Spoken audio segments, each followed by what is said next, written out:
All right, let's talk about one of the most common and, frankly, most critical tasks you'll ever do in Kubernetes, giving a password to your application. Now, it seems super simple, but getting this one little thing wrong can create a massive security hole. So let's break down how to do it the right way. So picture this. You're deploying a new app, maybe a database. It needs a password to even start up. You've got your pod YAML file right in front of you, so where does that password actually go? We're going to start with the most common approach, which, you guessed it, is also the most common mistake. First up, let's look at what seems like the easiest, most logical way to get configuration into your pod. It's the method pretty much everyone tries first because, well, it just looks like it should work. To make this a little more concrete, we're going to use a classic example, deploying a MySQL database. The official MySQL container image actually requires you to give it a root password when it starts. So how do we do that? Well, the tool that seems perfect for the job is the envir variable in our pod's YAML file. It's designed to let us inject environment variables right into the container. And the MySQL image is built to look for a specific environment variable called MySQL root_password. It all just seems to line up perfectly, right? And this is what that looks like in the YAML. I mean, it's incredibly straightforward. You've got your pod, you point it to the MySQL image, and then in the env section, you just set MySQL root password to your password, in this case, Red Hat, right there in plain text. It's simple, it's clear, and yeah, it works. But this is exactly where the huge problem is hiding.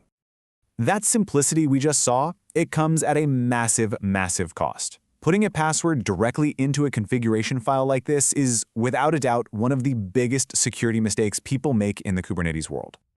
I really want you to let this one sink in.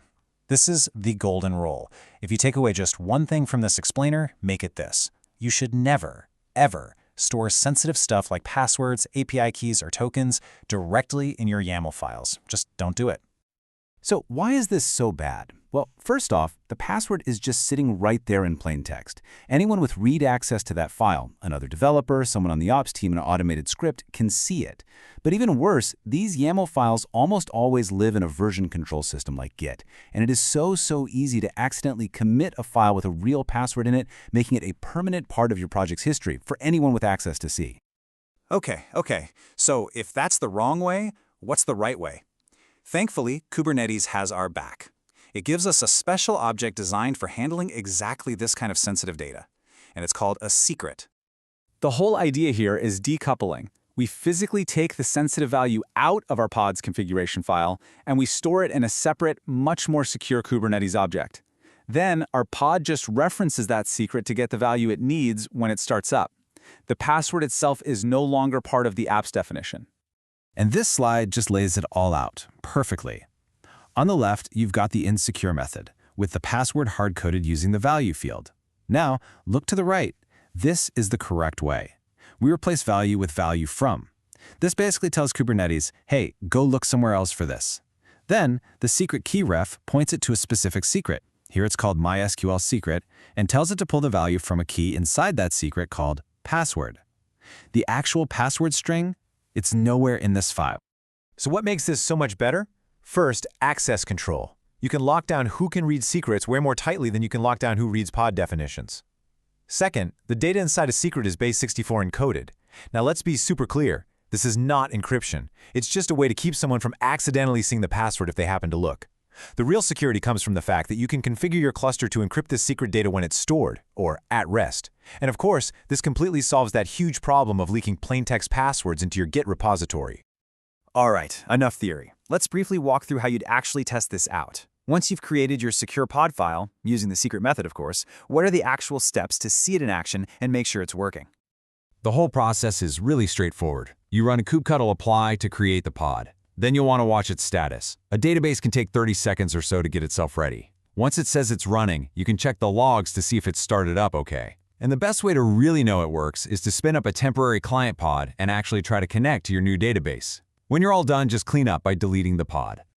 And here's a cool little pro tip that makes that last step possible. When our client pod needs to connect to our database pod, it can just use the pod's name, like dbpod, as the host name. That's all thanks to Kubernetes' built-in DNS service, which lets pods in the same namespace find each other by name. Super handy. Okay, let's bring it all home and wrap this up by summarizing the really crucial points and best practices we've covered.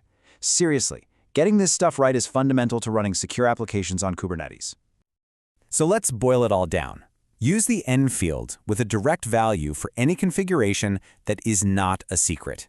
We're talking feature flags, simple settings, stuff like that. For anything that is sensitive, passwords, tokens, API keys, you must use Kubernetes secrets. That's what they're there for. And one last important tip. You saw we used the latest image tag in our example. Don't do that in production. Always pin your images to a specific version for predictable and stable deployments. Here it is, your final cheat sheet. The do's. Use Nven for your basic, non-sensitive config. Absolutely do use Kubernetes secrets for anything sensitive, and always test your work to make sure it's connecting. Now for the don'ts. Never, and I mean never, hard-code a secret in a YAML file. And try to stay away from that .latest tag in your production environments. You know, we focused on a database password today, but this pattern applies to so much more. Think API keys, TLS certificates, authentication tokens, basically anything you wouldn't want to post publicly on the internet.